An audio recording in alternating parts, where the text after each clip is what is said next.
Hello my people, this is your brother Social. I'm back again. Aho mbazane noneho story iri kuvugwa right now, aho The Ben yatwaye bitatu ari na Sano acyura kimwe. Uko ibihembo bya East African Arts Entertainment Award 2025 byaje kuba byitwara, aho ngiye kubagezaho byinshi mu basitari. Abo ngabo akaba ari abanyarwanda baje kuba babyitwaramo neza, nkaba ngiye kugaruka babwira hamwe n'abandi basitari bagiye batandukanye uko bagiye babitwara bo muri Afurika, ndetse n'abandi basitari bagiye batandukanye nk'abo mu bihugu bya Nigeria harimo ba Wizkid n'abo muri Tanzania nka ba Diamond.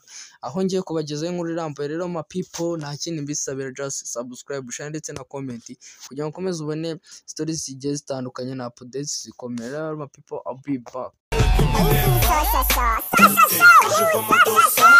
Stream on live, just like, share, subscribe.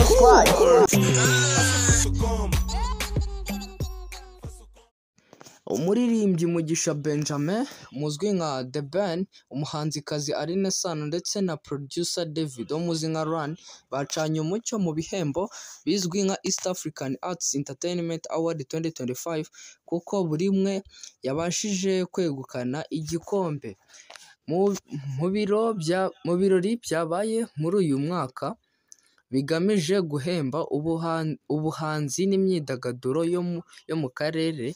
Abanyakenya nibo begukanye ibihembo byinshi bikomeye muri East Africa Arts Entertainment Awards 2025, nubwo Abanyatanzania ari bo bari biganje mu byiciro byinshi. The Ben yatwaye ibihembo bitatu birimo icya Best Music Video abikesha indirimbo ye Pretty iri kumwe na album yitwa Pretty Love. Yatwaye igihembo cy'umuhanzi mwiza mu Rwanda Best Artist Rwanda, anatwara igikombe cy'indirimbo ikunzwe Best Hit Song in Rwanda abikesha indirimbo ye yitwa True Love. Umuhanzikazi Aline Sano we yatwaye igihembo cya Best Rwanda Sound muri ibi bihe abikesha indirimbo ye yitwa Head aherutse gushyira hanze na producer David cyangwa se Run bakunze gukorera indirimbo Aline Sano. We yatwaye igihembo cya producer wigaragaje muri Afurika Best Breakthrough Audio Producer Africa. Mu bandi batwaye ibihembo barimo umuhanzi Bien-Aimé Baraza uzwi cyane mu itsinda rya Sauti Sol, ndetse no mu bikorwa bye bwite niwe wigaragaje cyane, aho yegukanye ibihembo bitatu: Best Main Artist, Best Male Live Performance n'icyo mu bwoko bwa Best Collaboration abikesha indirimbo Nairobi yakoranye na Mario wo muri Tanzania. Ibi byamuhesheje icyubahiro nk'umwe mu bahanzi bakomeje kwerekana ubudasa muri Afurika y'Uburasirazuba. Mr Seed, umuhanzi w'umuziki wa gospel wanamamaye mu njyana ya Alberton, ihuriro rya Geneton na Rhythm, yegukanye igihembo cya Best Alberton abikesha indirimbo ye yitwa Diva. Mu butumwa yashyize hanze yashimiye abafana be ndetse n'itsinda rimufasha, avuga ko iyo ntsinzi ayikesha ubufatanye bwabo. Undi munyakenya wigaragaje bamwita KRG The Don, icyamamare mu njyana ya Afro Dancehall ndetse no mu biganiro bya televiziyo, wegukanye igihembo cya Best Afro Dancehall Fusion abikesha indirimbo ye yitwa Time Boom afatanyije na Keshons wo muri Jamaica. Yagaragaje ko ari intsinzi y'abafana n'ikimenyetso cy'urugendo rwe rukomeje gutera imbere. Mu cyiciro cy'abahanzi bashya harimo Quan The Mask yatsindiye igihembo cya Best New Upcoming Artist 2025 nyuma yo guhatana mu byiciro bine bitandukanye. Mu butumwa bushimishije yashyize kuri Instagram, yashimiye Imana n'abafana be avuga ko ari intambwe ikomeye mu rugendo rwe. Ila Near nawe uri kuzamuka yegukanye igihembo cya Best Breakthrough Music Video ku ndirimbo yakoranye na Nameless, yemeza ko ari intambwe ikomeye mu rugendo rwe mu muziki no mu mashusho. Mu itangazamakuru, umushyushyarugamba n'umunyamakuru Aziza Hashim yigaragaje nk'umwe mu bazamuka neza, aho yegukanye ibihembo bitatu birimo Best Female Event Host n'igihembo gikomeye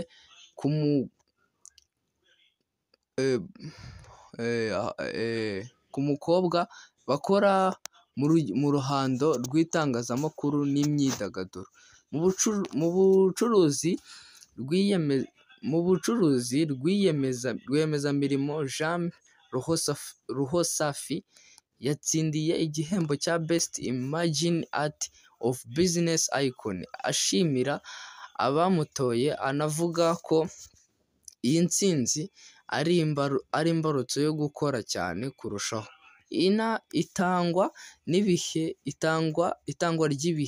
ry'ibi bihembo ryabaye umwanya wo kwerekana impano zitandukanye z'Abanyakenya, kuva mu muziki, itangazamakuru kugeza mu bucuruzi, bigaragaza ko bafite ijambo rikomeye mu ruganda rw'imyidagaduro muri Afurika y'Iburasirazuba.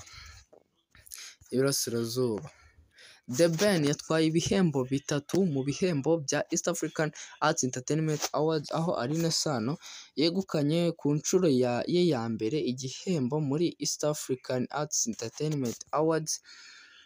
Producer David cyangwa se Ran yatwaye igihembo cya Producer wigaragaje cyane muri Afurika. Tems yatwaye igihembo cya Best Global African Female Artist. Chris Brown na Davido batwaye igihembo cya Best International Global Collaboration abikesha indirimbo bakoranye yitwa uwo muzi nka Diamond Platnumz yatwaye igihembo cya Best Global African Male Artist muri Africa Artist Entertainment Awards mu byatanzwe ku wa gatandatu Mata 2020. Umuzi nka Wizkid yatwaye igihembo cya Global Album of the Year abikesha alubumu ye yise Morayo. The Ben akaba ari abasitari bagiye batandukanye bagiye batwara ibihembo bigiye bitandukanye. Rero my people, thank you for watching this is your brother Social. Nta kindi mwisabira, just to subscribe, share ndetse na comment kugira ngo ukomeze ubona updates zigiye zitandukanye igihe cyanyacyo. Rero my people, I'll be back. Thank you very much. Ciao. Stream more live, just like, share, subscribe.